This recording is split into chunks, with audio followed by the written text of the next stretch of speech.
یہ اخلاق حسنہ کا معیار. تھوڑے دن پہلے حضور کے ساتھ یہ رویہ. ابو سفیان اب بے حال ہو گئے, بچے بھوک سے مرنے لگے, جانور پیاس سے مرنے لگے. ابو سفیان چھپتا چھپاتا کہنے لگا چارہ کوئی نہیں, مصطفیٰ کے پاس جانا ہی پڑے گا. ابو سفیان مدینے پہنچ گئے. جب پہنچے نا تو ابو سفیان کی اپنی صاحبزادی حضرت ام حبیبہ ام المومنین تھی, رسول اللہ کی زوجہ تھی. ابو سفیان جب آئے تو حضرت ام حبیبہ کے پاس سیدھے ان کے گھر گئے بیٹی سے ملنے. حضور کا بستر بچھا ہوا تھا.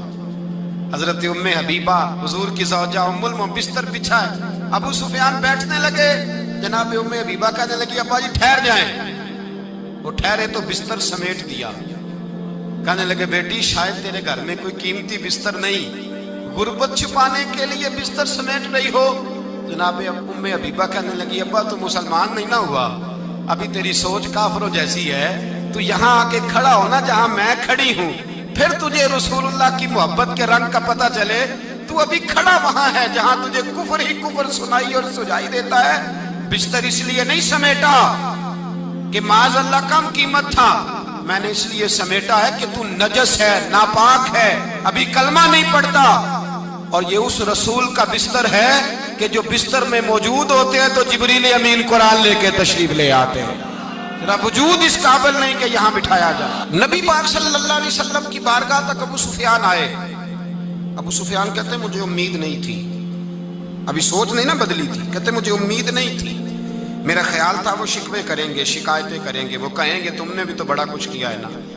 ابو سفیان کہتے ہیں میں قربان جاؤں, میں نے یہ رنگ دیکھا تو مدینے کی فضا ویسے ہی بڑی ٹھنڈی تھی, لیکن مصطفیٰ کریم کے ساتھ جب میں نے بات کی تو میرے وجود پر گریہ طاری ہو گئی, میرے اوپر کیفیت طاری ہو گئی, میں تڑپنے لگا.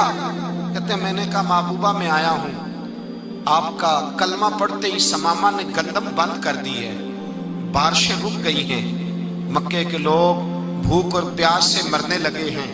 محبوبہ بیٹیاں روتی ہیں, یا رسول اللہ مائیں ان کی چھاتیوں میں دودھ خشک ہو گیا ہے, بچے بلکتے ہیں. ابو سفیان کہتے ہیں میں دشمن تھا, سارے مکے کے لوگ دشمنی کرتے تھے, لیکن جب میں نے یہ لفظ کہے نا اچانک میری نظر اٹھی تو مصطفیٰ کریم کی تو آنکھیں آنسو برسا رہی.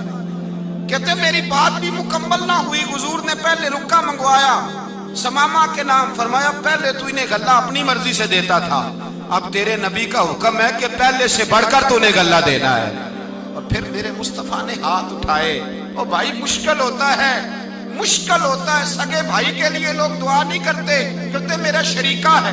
ساس بہو کے لیے بہو ساس کے لیے دعا نہیں مانگتی, کہتے اختلاف ہے, لوگ لوگوں کی زندگی نہیں مانگتے, بیماری میں شفا نہیں مانگتے. ابو سفیان کہتے ہیں آمنہ کے لال تیرے قربان جاؤں.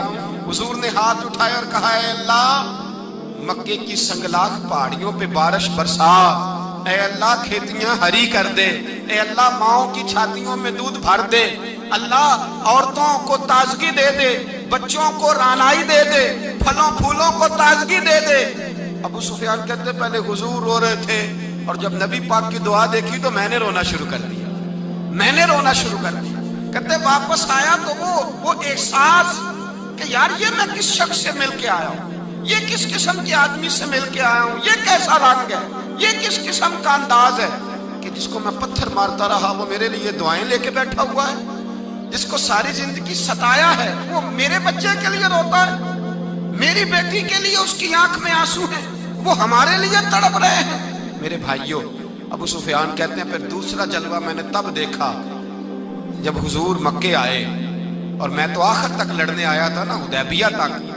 کہتے ہیں جب رسول پاک مکے آئے اور حضور نے اعلان معافی کیا تو بنتا تو یہ تھا کہ مجھے سزا ملتی, لیکن میرے مصطفیٰ کریم نے فرمایا جو ابو سفیان کے گھر میں چلا جائے گا میں اسے معاف کر دوں گا. کہتے ہیں میں نے کہا یہ میرے لیے کس قسم کی سزا تجویز کی ہے کہ میں عمر بھر دشمنی کرتا رہا اور یہاں رنگ عجیب ہے. حضور نے میرے لیے ہی اعزاز لکھ دیا, فرمایا جو ابو سفیان کی حویلی میں داخل ہو گیا میں نے معاف کیا. ابو سفیان کہتے ہیں پتہ نہیں کتنے پردے تھے جو اٹھ گئے, پتہ نہیں کتنی منزلیں تھیں جو طے ہو گئی, پتہ نہیں کتنے جلوے تھے جن کا نظارہ ہو گیا. اور میں نے غور سے چہرہ دیکھا تو میری آنکھوں سے پٹی اتر گئی اور مجھے عبداللہ کے یتیم بیٹے کے پیچھے محمد رسول اللہ کے جلوے نظر آنے شروع ہو گئے۔ اخلاقی قدریں جب موجود رہتی، یہاں تو لوگ مرے ہوئے شخص کو مارتے ہیں، یہاں تو سڑک پر کتنی گراوٹ ہے اور کتنا گر گیا ہے اخلاق ان لوگوں کا، ایکسیڈنٹ ہو گیا ہے، ٹرین کی پٹری سے اتر گئی ہے، چیخ و پکار ہے، آہیں ہیں، تڑپنا ہے، رونا ہے، سسکیاں ہے، ماں کا بازو کٹا ہے پر وہ چیختی ہے ذرا میرے بیٹے کا پتہ کرو، باپ کی آنکھوں میں ریت پڑ گئی ہے پر وہ تڑپتا ہو میرا بیٹا تھا، چیخ و پکار ہو رہی ہے۔ پر ظلم ہے اس قوم کا کہ جو بچانے والے آئے ہیں وہ پہلے آتے ہی ان کی جیبیں ٹٹول رہے ہیں، ان کے بٹوے دیکھ رہے ہیں، گری ہوئی عورتوں کے، یہ آپ اٹھا کر دیکھیے اخبارات، عورتوں کے گری ہوئی عورتوں کے کانوں سے بالیاں نوچی گئی اور ان کے کان تک کٹ گئے۔ یہ اس قوم کا حال ہے۔ اقبال کہتے ہیں جنہیں آتا نہیں دنیا میں کوئی فن تم ہو اور بیچ کھاتے ہیں جو بزرگوں کا کفن تم ہو۔ تم وہ لوگ ہو جو کفنوں پہ سودے کرتے ہو، جو قبروں پہ سودے کرتے ہو۔ یہ لوگ تجارتیں کرتے ہیں، اخلاقی پستی کا یہ عالم کہ لوگ قبروں پہ سجدے کرتے ہیں، بیٹے بیچ کے دہیز خریدتے ہیں۔ غریب کی بیٹی روز تڑپتی ہے، روتی ہے، روز سسکیاں لیتی ہے کہ کہاں سے وہ دروازہ کھلے گا جب میں بھی جب سہاگن ہوں گی، جب میرا باپ بھی عزت کے ساتھ مجھے رخصت کرے گا۔ اور غریب آدمی بیٹی کی شادی کے بعد اتنا دکھی رہتا ہے، وہ بھی کم ہی لوگ جانتے ہیں، وہ بھی وہی لوگ جانتے ہیں جو اس منظر سے گزرتے ہیں۔ ہمارا اخلاقی معاملہ اس قدر زیادہ تباہی کا شکار ہے۔ میرے مصطفیٰ کریم سید عالم نور مجسم صلی اللہ علیہ وسلم جذبات کا خیال رکھتے، احساسات کا خیال رکھتے، تصورات کا۔ او بھائی، اس سے بڑا اخلاق کا مظاہرہ کہاں سے لینے جاؤ گے؟ کہ آمنہ کے لال فرماتے ہیں میرا دل کرتا ہے نماز لمبی پڑھاؤں، نماز اللہ کی نماز، دل کرتا ہے لمبی نماز پڑھاؤں، میں لمبی لمبی سورتیں تلاوت کروں، میں کھل کے رب کریم کا قرآن پڑھوں، میں اللہ تبارک و تعالیٰ کے قرآن مجید کے ذائقوں میں کھو جاؤں۔ لیکن حضور فرماتے ہیں نماز میں کسی بچے کے رونے کی آواز آتی ہے، کسی بوڑھے کی ہائے کی آواز آتی ہے، کسی بیمار آدمی کی ہائے کی آواز آتی ہے۔ نبی پاک فرماتے ہیں میں اللہ کی نماز چھوٹی کر دیتا ہوں، اللہ کے بندوں کا خیال کرتا ہوں۔ میں رب کی نماز چھوٹی کر دیتا ہوں، رب کریم کے بندوں کا خیال کرتا ہوں۔ خدا کے بندے تو ہیں ہزاروں، بنوں میں پھرتے ہیں مارے مارے، میں اس کا بندہ بنوں گا جس کو خدا کے بندوں سے۔ میرے حبیب کریم سید عالم صلی اللہ علیہ وسلم نے فرمایا اللہ کریم نے بندے کو، مخلوق کو پیدا کرنے سے پہلے جو تحریر سب سے پہلے لکھی تھی نا، اللہ نے اپنے پاس جو جملے سب سے پہلے لکھے تھے بندے بنانے سے بھی پہلے، وہ فکرے یہ تھے کہ ان رحمتی سبقت اعلی غضبی۔ رب کریم نے لکھا تھا بے شک میری رحمت زیادہ ہے، میرا غضب زیادہ نہیں ہے۔ اس نے لکھا تھا کہ میری رحمت ہمیشہ میرے غضب پر غالب رہے گی۔